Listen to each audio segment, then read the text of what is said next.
What's up, guys and girls? We're here with a very special presentation. We're showing off the Boilermaker Sherman Firefly Tier 6 Medium. It's the British, not to be confused with anything else because it does look like a Sherman. It is the British tank, and it's the brand new one that's in the store as of today. And we're going to be having a look at it over several different gameplay clips on everything from speed, maneuverability, penetration on guns, the gun itself, how well it handles, how well it does in games above its own tier, etc, etc, etc. And as you can already see, starting off, we're on Prokhorovka. Isn't the best kind of game to be going up with. The team didn't do very well in capturing the flag, but it gave me a great excuse to be able to take on tanks higher above my tier that are very difficult to aim at, and in a position whereby their armour is more effective. At the moment, I'm hidden behind the buildings because I know I'm going to be shot from the left, and so far I'm relatively impressed. The speed of the tank itself is a vast improvement. It's manoeuvrable. The actual accuracy with gun lane drive on there, along with the other equipment that you get as standard, is also very beneficial. At the moment, I don't have Sixth Sense, so it's kind of a bit annoying for me to actually play it properly. But overall, the equipment, the medium tank gun rammer, vertical stabilizer, and the GLD do make a vast difference. The reload's around about 4.8, I think, because it comes with a fully trained crew as well. So you can sort of gather that it is going to be a relatively good point.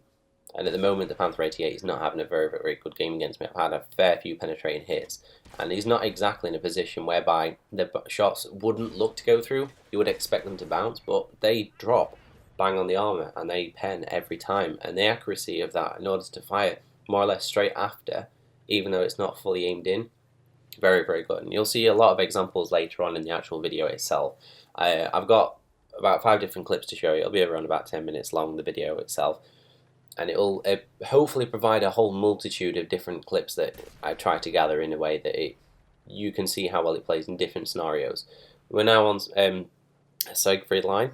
The Craft Panther itself, I'm having a bit of a mare, not getting the right shot on him, but I'm just using it as a peekaboo at the moment. I know I can take the hit from these tanks there. The Craft Panther, once I know is dead, the Black Prince isn't going to have the damage roll on me, and fortunately everything else is being shot but me, so it gives me a better opportunity to roll up, get that shot I need, and then penetrate it. Fortunately, I then come across another Boilermaker. Look at the accuracy on it. I'm moving about, my turret's rotating, I'm trying to take quick snapshots, and it's just really working extremely well. The reload is not allowing the time for the person I'm shooting at to either get in cover, or if they do, it's very likely that I'll have an opportunity to get them before they get into cover or disappear. Thankfully, because the tank itself was tracked, did miss that last one, but I knew because it's a relatively new tank, I could probably get the shot on him and he's still going to be there. The only problem I had in this particular match was against Black Prince. I didn't aim it correctly, and that's because I didn't really want to get shot by him. Since everyone else had died, everyone else that was shooting them were aiming in other directions. Now the Achilles is up on the top right, and I wanted to see if I can just pen him normally. Fortunately for the Achilles, he gets my gun, which kind of makes it a bit annoying. But I have a double repair kit on, which is relatively useful if you need to get rid of your tracks and have them repaired as soon as possible, and then you can get ammo out or basically modular damage later on.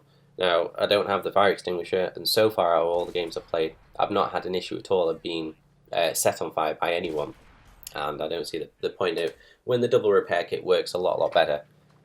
Fortunately, the Achilles does end up dying. Black Prince misses his shot and gets tracked. This is the point where I go, okay, I'll aim a proper shot on him this time and actually get it. Decent amount of kills, and then we can push forward or see what we're going to do. In this case, base defending, and it got back really well. Support the other team, still a fair amount of health to carry on playing the game. Now, we're on Scorpion Pass. Now, I did have the good spawn. I'd move forward and now I'm moving back. We're going up to where the encounter flag is. I catch a Churchill in the back. This is pretty much farming damage, and you can see that even with the turret rotation, him moving a fair rate of speed, to be perfectly honest, I'm still able to hit him on a regular basis and deal a fair amount of damage to him. The next stage is to try and go up and take on a T-40.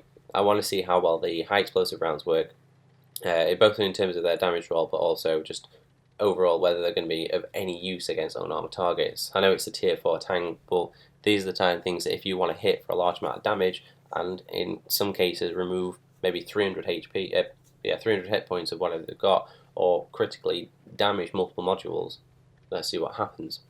T40 you don't quite spot, but it will pop up in a bit. I'm expecting the tank overall to be a a relatively good one just on what I'd read, and this is the first one I've seen where it has actually lived up to the expectations that I had of the tank, both in the gun handling and its ability to play in top tiers. That was the main one. I was afraid that the tank wouldn't play as well as what I wanted it to. The T95E2 preferential matchmaking is a very, very good medium tank and a very good premium. I love it a lot. So any tank which doesn't get preferential matchmaking, I have reservations about, but I can certainly say that this one was quite a good success. I did enjoy playing it, and I will carry on doing it because I want to get as many crew perks as I possibly can. The crew perk that's already on there, I didn't really have much of a use for how well it played. I didn't really notice it being there, whether it was or not. It could have been. It wasn't something I noticed overall.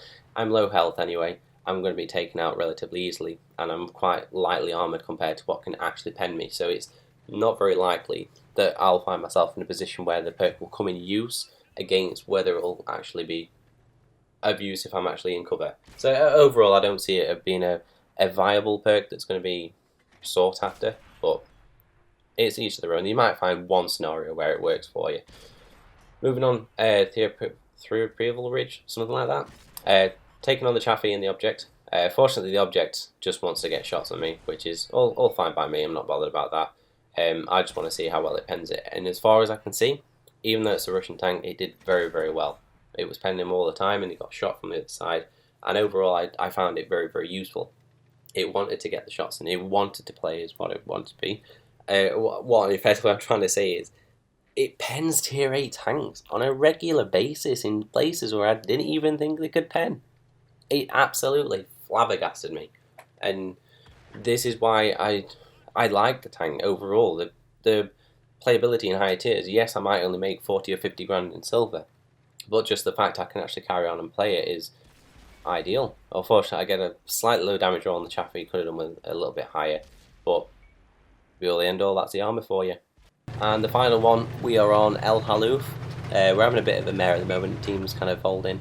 They've gone up the other side of the map, but they're not really pushing that much, and that's more or less where they've stayed. So I'm going to be taking on the tanks that I know are coming around the corner. Again, the KV-85.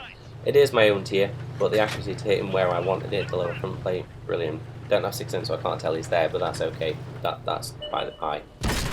All I want to do is get these quick snapshots into people as quickly as possible and get the damage rolls on them. I know that the KV-85 is looking at me, so I want to make sure I'm in cover. Do take a bit of a risky shot on the T29, but it goes high just on the way he's travelling down. Not too much of a force itself. It will eventually come around the corner, but he's got some time to go. And I know that I can take extra shots on the KV. Because of the reload, I'm able to get 2. And it just, the accuracy, I can't get over how very, very good it is. Especially on the move with the GLD and the vertical stabilizer. It makes a world of difference.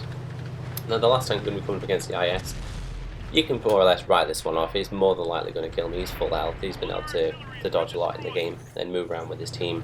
But it's fun to see what people do when they have a low health tank. Do they come bum rush you? Do they not? Do they sit back? It's all fun again. So it's a case of can I circle him? Can I not? Can I cause problems on his side? Well, we'll have a look and see and find out. Get a very, very lucky ammo rack on him. Especially on the way in which the turret was actually aimed to the other side of his tank, or I was aiming at the other side and the turret was still there. He's aimed on the other side, he's slowly moving around. I'm just using RB at the moment to lock onto him. It's awesome, it really is. The amount of damage that you can do in a very short space of time and be sure you're actually going to hit them is, yeah, it makes it very, very good. Unfortunately, I get the bounce on the SU, but then that's the Russian armor for you. He gets his removal and he gets hit a bit after. But then the IS comes around the corner, locks on an RB, so that's all good. Overall, I do like the tank. It's very, very good for what I play it as. There are times if you're bottom tier, you have to play it more of a sniping back position, more of a support play like a TD. Other times itself, I found, okay, I can actually push forward if I need to. You do certainly need support. The reload on it isn't as good as what you'd probably find on other mediums such as your Knight, other tier 6 mediums that may have it, or even your tier 5s that may be firing HE but have that reload over the top of you. So you can't 100% go in. The armor, okay, sometimes it does bounce and sometimes it does pen, but then that's to be expected. I wasn't 100% convinced that any of the special armor improvements would make a difference. It doesn't seem that it does unless you're very, very angled, and obviously that does depend on what's shooting you. If you're going to go up against a Borsig, no chance, obviously tier 8. But there are some tier 6s and even tier 5s that can still go through the armor, so just be aware on where you're placing it. It does make for a very good peekaboo medium, as you can see on Siegfried line. Because of the accuracy, you can roll out, take the shot on people and roll back. You can do that on a regular basis and have a very, very good success rate, if I can speak English.